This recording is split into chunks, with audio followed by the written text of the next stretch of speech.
جو عدالتوں نے ان کو ریلیف دی انہیں کو اٹیک کر رہے ہیں. ہمیں صرف مجھے یہ تھا ہیومینیٹیرین گراؤنڈز پہ اتنی تشویشناک پکچر پیش کی گئی کہ ہم نے کہا. اور آپ کو لگتا ہے کہ یہ کوئی فکس میچ تھا؟ آپ کہتے ہیں پیش کی گئی، کوئی اس کے اندر ٹیمپرنگ ہوئی تھی، کوئی کیا ہوا تھا؟ دیکھیں میں اس لیے کہہ نہیں سکتا کیونکہ میں نے تو اپنے ڈاکٹر فیصل کو ان کو بھی کہا کہ ذرا خود چیک کریں. پھر ڈاکٹر یاسمین جو ہماری پارٹی کی ڈائی ہارڈ اور نظریاتی ہیں ان کو بار بار میں نے کہا کہ جا کے چیک کرے کہ یہ واقعی، کیونکہ کوئی ماننے کے لیے نہیں تیار تھا. ان کی تاریخ ہے جھوٹ بولنے کی. لیکن جب انہوں نے دی کہ جی اس کو یہ بھی ہے تو فلانی بیماری بھی ہے، انہوں نے بیماریاں گن دی، پھر پلیٹلیٹس ہیں، تو وہ سارا انہوں نے کہا جی ملا کے کبھی بھی مر سکتا ہے.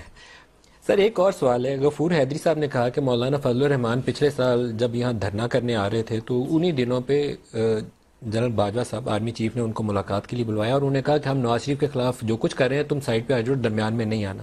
کچھ ایسا ہوا؟ آرمی چیف نے کہا ہو کہ آپ پیچھے اٹھ جاؤ بھائی؟ دیکھیں جی میں ان کی کوئی بات ماننے کے لیے تیار ہی نہیں.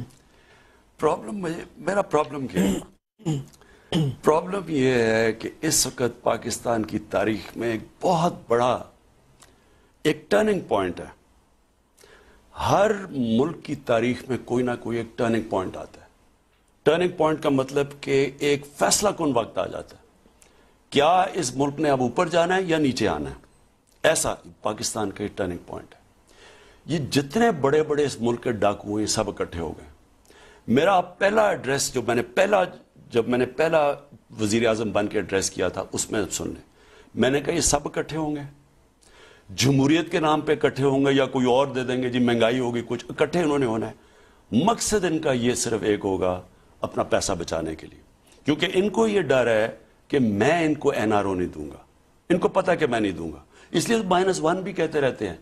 تو میں نے پہلے سے پیشن گوئی کی تھی کہ سب اکٹھے ہوں گے اور یہ پریشر ڈالیں گے پاکستان کے اداروں پہ، میرے پہ پریشر ڈالیں گے. ان کو پتا ہے کہ میں نہیں مانوں گا، لیکن انہوں نے پاکستان کی عدلیہ پہ پریشر ڈالنا ہے، نیب پہ پریشر ڈالنا ہے، پاکستانی فوج پہ پریشر ڈالنا ہے. اب پاکستانی فوج خود جواب نہیں دے سکتی.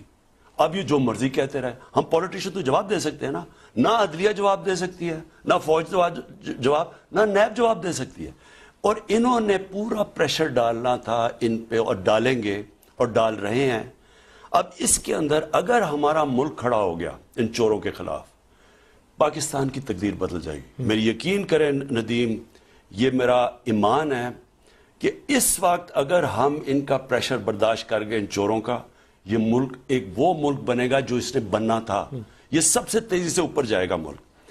اگر ہم نے کسی قسم کا ان کے ساتھ کمپرومائز کر دیا، اس کے بعد میں آپ کو یقین دلاتا ہوں کہ ملک کا ایک مورل کولیپس ہوتا ہے. دیکھیں ملک تباہ کبھی بھی چوری سے نہیں ہوتا. ملک کی جب اخلاقیات تباہ ہوتی ہے، جب آپ اچھے برے کی تمیز ختم کر دیتے ہیں، جب ان چوروں کو آپ ڈیموکریٹس کہہ دیتے ہیں، جب ان چوروں کے پریشر میں آ کے آپ ان سے ڈیلز کر دیتے ہیں، تب ملک تباہ ہوتا ہے. جنرل مشرف کے 2 NROs نے جتنا نقصان اس ملک کو دلوایا ہے. ہمارے جو سارے مسئلے ہیں آج جو ہم پھنسے ہوئے ہیں، جو آدھا پیسہ اکٹھا کرتے ہیں ٹیکس کا وہ قرضوں کی، ان کے لیے ہوئے قرضوں کی قسطوں پہ چلا جاتا ہے. ملک کیسے چلے گا؟ یہ میری پہلے بات سن لیں، یہ بڑا امپورٹنٹ ہے آپ کے لیے سمجھنا. وہ 2 NROs جو جنرل مشرف نے دیے، اس کے بعد کرپشن ایشو ختم ہو گیا. ان 2 پارٹیز نے 10 سال میں جو پاکستان سے کیا ہے، کوئی دشمن نہیں کر سکتا تھا. مجھے کوئی آج بتا سکتا ہے کہ آپ کا قرضہ 6 ٹریلین سے پہنچ گیا، 3 لائبلٹیز پہنچ گئے 30 ٹریلین پہ. جب آپ قرضہ لیتے ہیں نا ندیم، تو آپ کوئی ایسی چیز کرتے ہیں، آپ پروجیکٹ مثلا ML1 ہم اب قرضہ لے کے بنا رہے ہیں نا، جو ریلوے لائن اب ہم بنا رہے ہیں، وہ 3 سال کے اندر ہم ایسٹیمیٹ کرتے ہیں کہ وہ اپنا پیسہ واپس کرنا شروع کر دے گی. یعنی جب آپ انویسٹ کریں گے تو اس سے اتنا وہ آمدنی کرے گی کہ آپ قرضے واپس کر دیں گے. انہوں نے جو پروجیکٹس بنائے ہیں وہ بجائے قرضے واپس کرنے کے مزید اور قرضے چڑھا رہے ہیں. 10 سالوں میں انہوں نے قرضہ بھی چڑھا دیا. ہمارے پاس کوئی ویلتھ کریشن، دولت بڑھانے کے لیے انہوں نے چیزیں بھی نہیں چھوڑی.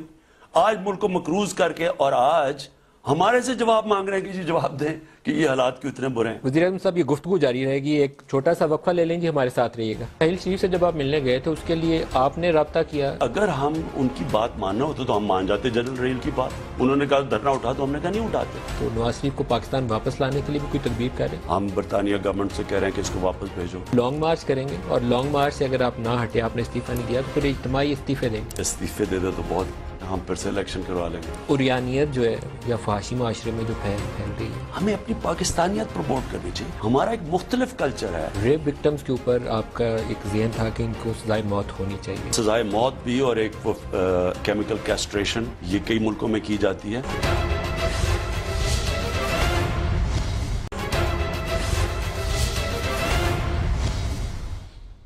پروگرام میں دوبارہ خوش آمدید کہتے ہیں. خان صاحب, آپ چاہتے ہیں کہ ایسا اکاؤنٹیبلٹی کا نظام ہو جس کے اوپر الزام لگے وہ بچ نہ پائے. جنرل عاصم باجوہ آپ کے ساتھ ہیں, اور ان کے اوپر جو الزامات کی نوعیت ہے کافی سنگین ہے, اور الزامات کہتے ہیں کہ ان کی 99 کمپنیز ہیں. 99 نہیں ہوں گی تو کم ہوں گی, لیکن بہرحال ان کے فرینچائزیز ہیں. پاپا جانز کا ذکر آ گیا, ان کے بچوں کی, اہلیہ کے. ایسی نوعیت دوسرے لوگوں پر آئی تو آپ نے ان کے اوپر ٹیمز بنائی, JITs کی تشکیل کی, واجد ضیاء کو بولا تحقیق کرو. پاناما میں ایسے ہوا, ابھی آپ نے کلین چٹ دے دی, وہ کیسے؟ دیکھیں ندیم, پہلے تو میں واضح کر دوں, جب آپ امتیاز کرتے ہیں, جب آپ کا جو احتساب ہوتا ہے وہ اکراس دا بورڈ نہیں ہوتا, وہ احتساب پھر نہیں ہوتا. یا آپ کا احتساب سب کے لیے ہوتا ہے یا کسی کے لیے نہیں ہوتا. آج تک پاکستان میں جب سے نیب بنی ہے, آج تک نیب کے ہوتے ہوئے کرپشن بڑھتی گئی ہے. کیوں بڑھی ہے؟ اب جا کے یہ 2 سال چھوڑ دیں, اس سے پہلے نیب کے ہوتے ہوئے کرپشن بڑھتی گئی. نیب کا تو کام تھا کرپشن کم کرنا. وہ کیوں ہوا؟ کیونکہ نیب فرق کرتی تھی اپنے اور دوسروں میں. یعنی کمزور طاقتور ہوا, اس کے پاس ووٹس ہوئی, اسمبلی میں بیٹھا ہوا ہے, اس کے لیے نہیں, اس کے لیے اور قانون بن گیا. جو دوسرا ہے, جو کمزور ہے, ڈسپینسبل ہے, اپوزیشن میں, اس کے اوپر ہو گیا. یہ جب آپ دیکھیں نبی صلی اللہ علیہ وسلم کی جب بھی ان کی کوئی وجہ تھی نا کہ انہوں نے اٹھا کے مسلمانوں کو کہاں سے پہنچا دیا, کوئی وجہ تھی. اس کے اندر ان کی ایک بہت بڑی یہ ان کی جو حدیث ہے کہ بڑی قومیں تمہارے سے پہلے تباہ ہوئی جدھر ایک قانون طاقتور اور ایک کمزور کے لیے. اگر ہم یہ طاقتور اور کمزور میں فرق کریں گے, پاکستان میں کبھی بھی ہمارا ملک آگے نہیں بڑھے گا, اور کبھی بھی اس ملک میں چوری نہیں ختم. آپ پھر اس اصول کا اطلاق کیا کیوں نہیں؟ ایک ان کے اوپر الزام لگا, انہوں نے آ کے بڑی تفصیلی میں پوری ایک ڈاکیومنٹ پروڈیوس کی کہ جی یہ جواب ہے ان سب کے. اب اگر کوئی وہ آگے کہتے ہیں کہ نہیں جی یہ کوئی ڈسپیوٹ کرتا ہے, اس کو ہمیں وہ دے, ہم اس کو کروا دیں گے.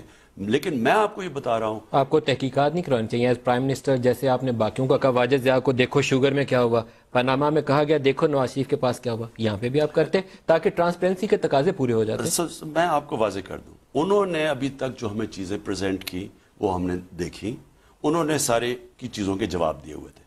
اگر کوئی مزید, اب دیکھو انہوں نے تو پبلک ڈاکیومنٹ ہے نا, کوئی بھی مزید اگر اسے کویسچن کرتا ہے ہم اس کو انویسٹیگیٹ کریں گے. میں بالکل کروں گا.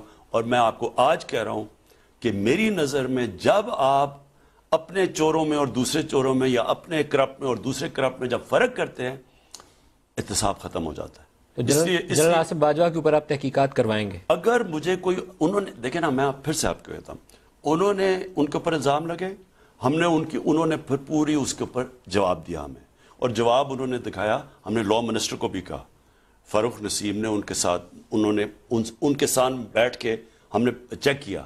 جب انہوں نے کہا کہ جی یہ انہوں نے آنسر کر دیا, ہم اب اگر کوئی اور آگے مزید کہتا ہے تو ہم اس کی انویسٹیگیٹ کریں گے, ضرورت پڑی FIO کو دے دیں گے. So you are not moving ahead unless کہ کوئی کمپلین اور آپ کو آئے, کیونکہ نواز شریف نے کہا تھا مجھے تو قطری کھاتا ہے, میرے وہ دادا میاں کوئی جائیداد تھی, اس نے کہا حسین کو دے دو, تو وہاں پہ بات قابل قبول نہیں تھی, تحقیقات کروائی گئی. دیکھیں تو شاید آپ کو ایون ہینڈیڈ رہنا چاہیے. آپ نے نبی پاک کی سیرت سے حوالہ دیا, تو اس سے بڑھ کر تو ہمارے پاس کچھ ہے ہی نہیں ہے نا, تو ایون ہینڈیڈ رہے, میرے خیال میں مثال قائم کریں, بسم اللہ کریں. بالکل آپ ٹھیک کہہ رہے ہیں کہ اس میں کبھی بھی ہمیں فرق نہیں کرنا چاہیے, یہ بالکل آپ ٹھیک کہہ رہے ہیں. اور جس دن ہم نے کرنا شروع کیا, یہ سارا احتساب کا عمل ختم ہو جائے گا. کیونکہ ایک ڈیموکریٹک گورنمنٹ کی طاقت اس کی اخلاقی قوت ہوتی ہے. میرے پاس بندوقیں نہیں ہیں, میرے پاس صرف اخلاقی قوت ہے, اور جس دن میں نے یہ امتیاز کیا وہ ختم ہو جائے گی. لیکن میں آپ کو ایک اور چیز کہنا چاہتا ہوں. دیکھیں سر پرائم منسٹر کے پاس سب سے بڑی چیز لوگوں کی قبولیت ہے. وہ لوگ تب تک آپ کو قبول کرتے رہیں گے جب تک انہیں یہ یقین ہے کہ عمران خان جو کہہ رہا ہے وہ پریکٹس کر رہا ہے. آپ کو اپنے عمل سے ثابت کرنا ہے. جب تک کریں گے لوگوں کی سپورٹ آپ سے جائے گی نہیں, چاہے کچھ ہو جائے. یہ آپ اپنے ذہن میں ڈال لیں کہ میں یہ جو وہ واحد پاکستانی پولیٹیشین ہوں جس کو اللہ نے سب کچھ دیا تھا پولیٹکس میں آنے سے پہلے. مجھے کسی چیز کی کمی نہیں تھی. جو مجھے شہرت ملی تھی کسی پاکستانی کو نہیں ملی. جو میرے پاس جتنا میرے پاس پیسہ تھا میری ضرورت کے لیے بہت تھا. جو میرا لائف سٹائل تھا اس کے لیے بہت تھا. میں صرف آیا تھا کیونکہ میں پاکستان کی پہلی جنریشن ہوں جو آزاد ملک میں پیدا ہوا تھا. میرے ماں باپ غلام ہندوستان میں پیدا ہوئے تھے اور ہم نے دیکھا تھا پاکستان کو اوپر جاتے ہوئے اور پھر نیچے آتے ہوئے. سو میں ایک مشن کی طرح اس میں ہوں. میں اپنے گھر میں رہتا ہوں یہاں. میں اپنے گھر کے خود خرچے دیتا ہوں. گھر کے اندر جو ہم نے ایک فینس بنایا سیکیورٹی فینس وہ تحریک انصاف نے اس کا پیسہ دیا. ہم نے ٹیکس کا پیسہ نہیں دیا. نیچے سڑک خراب تھی مجھے کوئی گفٹ ملی توشہ خانہ میں پیسے جمع کروا کے جو پیسے بچے میں نے اس پیسے سے سڑک ٹھیک کروائی ہے. میں یہ کیوں کر رہا ہوں؟ میں اپنے ملک کے لیے آیا ہوں. میں اپنی ذات کے لیے نہیں آیا. اس لیے میں آپ کو یہ واضح کر دوں میری موٹیویشن پولیٹکس میں بالکل مختلف ہے ان لوگوں کی جو بھوکے ننگے آئے تھے اور آج اربوں پتی بن چکے ہیں. اور وہ جو لوگ پولیٹکس میں آ کے ایک فیکٹری سے 30 فیکٹریاں بنا لی. باہر ان کے پاس ایک گھر نہیں تھا. میرا تو پولیٹکس سے پہلے باہر فلیٹ تھا. میرا آج کوئی پراپرٹی باہر نہیں ہے. جن لوگوں کی کوئی پراپرٹی نہیں تھی جب پاور میں آئے ان کے آج اربوں روپے کی پراپرٹیز باہر. سر یہ گفتگو جاری رہے گی. ایک چھوٹا سا وقفہ لے لیں جی, ہمارے ساتھ رہیے گا.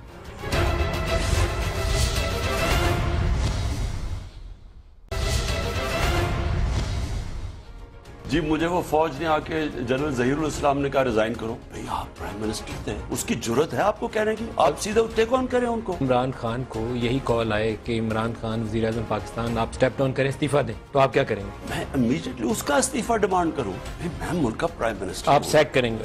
کس کی ضرورت ہے مجھے آ کے کہے میں ڈیموکریٹکلی الیکٹڈ پرائم منسٹر ہوں. آرمی چیف میٹنگ کر رہے ہیں اپوزیشن کے لیڈرز کے ساتھ گلگت بلتستان کے اوپر. میرے سے پوچھ کے جنرل باجوہ نے میٹنگ کی. اس میٹنگ کا ایک مقصد تھا. یہ بڑی ڈینجرس گیم ہو رہی ہے یہ جو نواز شریف کھیل رہا ہے. ہندوستان اس کی پوری مدد کر رہا ہے. زبیر صاحب کی جو ملاقاتیں ہوئی ہیں آرمی چیف کے اوپر, مجھے اگر آج کوئی کہے کہ آپ کو اپنی پاور بچانی ہے یا آپ نے این آر او دینا ہے, میں کہتا ہوں میں پاور چھوڑنے کے لیے تیار ہوں. میں ان کو این آر او نہیں دوں. کچھ ایسا ہوا آرمی چیف نے کہا ہو کہ آپ پیچھے اٹھ جاؤ بھائی؟ اس وقت اگر ہم ان کا پریشر برداشت کر گئے ان چوروں کا, یہ ملک ایک وہ ملک بنے گا جو اس نے بننا تھا. جنرل عاصم باجوہ آپ کے ساتھ ہیں اور ان کے اوپر جو الزامات کی نوعیت ہے کافی سنگین ہے. کوئی بھی مزید اگر اسے کوشچن کرتا ہے ہم اس کو انویسٹیگیٹ کریں گے. میں بالکل کروں گا. وزیر اعظم عمران خان کے اعزاز سے ان میں کوئی نیا کارخانہ, کوئی نئی مل, کوئی نئی فیکٹری لگی کہ کمی ہوئی؟ کہ باقی لوگ میرا مقابلہ نہیں کر سکیں گے. تو آپ کے اثاثے اوپر گئے کہ نیچے گئے؟ میرے اثاثے نیچے ہیں. پروگرام میں دوبارہ خوش آمدید کہتے ہیں. خان صاحب دو آپ سے ذاتی نوعیت کے سوال پوچھ رہے ہیں, اجازت ہو تو. جی. ایک سوال یہ ہے کہ اپوزیشن والے کہتے ہیں کہ عمران خان اپنے اخراجات کیسے پورے کرتے ہیں؟ کیا آپ اس سوال کا جواب دے سکتے ہیں؟ تنخواہ تو اتنی نہیں ہوتی, پرائم منسٹر کی تنخواہ تو واجبی سے ہوتی ہے, کچن مشکل سے چلتا ہے. یہ ٹھیک کہتے ہیں اور بڑا آسان ہے ان کے لیے دیکھنا. میرے اثاثے ڈکلیئرڈ ہیں. میری ساری ویب سائٹ پہ بھی, اب پالیٹکس میں آنے سے پہلے سب کو کیونکہ ڈکلیئرڈ ہیں سب کو پتہ چل جائے گا کہ اگر ان میں اضافہ ہو رہا ہے یا کم ہو رہا ہے. تو وزیر اعظم کے اثاثے پچھلے 2 سالوں میں وزیر اعظم عمران خان کے اعزاز سے ان میں کوئی نیا کارخانہ, کوئی نئی مل, کوئی نئی فیکٹری لگی کہ کمی ہوئی؟ یہ سچا جواب اس پہ چاہیے تاکہ دیکھنے والوں کو بھی, مجھے بھی سمجھ تو آئے. دیکھیں میں نے آتے ساتھ یہ کہا تھا کہ میں جب پاور میں ہوں کوئی بزنس نہیں کروں گا, کیونکہ میں اگر بزنس شروع کر جیسے حضرت ابو بکر جب خلیفہ بنے انہوں نے پہلی چیز کی انہوں نے اپنے کپڑے کی دکان بند کی, کیونکہ انہوں نے یہ کہا کہ باقی لوگ میرا مقابلہ نہیں کر سکیں گے. میں اگر آج بزنس شروع کر دوں میرے لیے سب سے آسان کام ہے. میرے لیے کیا مشکل ہے آج بزنس. تو آپ کے اثاثے اوپر گئے کہ نیچے گئے؟ میرے اثاثے نیچے آئے ہیں. جب سے میں آیا ہوں میں نے ایک والد سے جو پلاٹ کیا تھا وہ بیچا. وہ اچھا سارا میرا ریکارڈڈ ہے. میں آپ کو بتاؤں یہ بڑا آسان ہوتا ہے. نہ میری کوئی بینامی پراپرٹی ہے, نہ میری پاکستان سے باہر کوئی پراپرٹی ہے. سارے کچھ میرے ڈکلیئرڈ ہیں تو وہ سارے دیکھ سکتے ہیں. ٹیکس والا سارا دیکھ سکتا ہے. میں نہ ٹیکس چھپا سکتا ہوں. سو میں کہنے کی یہ کوشش کر رہا ہوں. دیکھیں ندیم,